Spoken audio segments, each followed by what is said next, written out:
sou Ricardo Lopes, estou na Nautiber como engenheiro mecânico. Estou na parte de projeto técnico e faço também o projeto para a aprovação da GRM nas embarcações.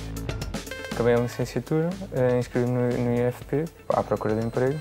Depois procurei emprego aqui na minha zona de residência, na qual encontrei a Nautiber como a empresa disponível para aceitar o meu estágio.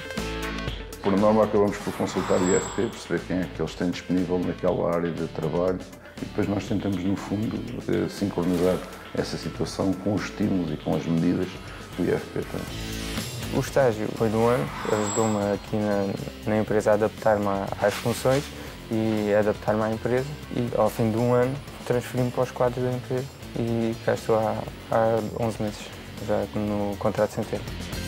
Esta questão de estagiar e de ficar cá a trabalhar tem sido uma situação recorrente, portanto, no fundo, o caminho a traçar neste momento é arranjar trabalho para manter estes postos de trabalho. Experiência positiva, um balanço positivo até agora. Tenho-me adaptado bem, tenho conseguido desempenhar as minhas funções.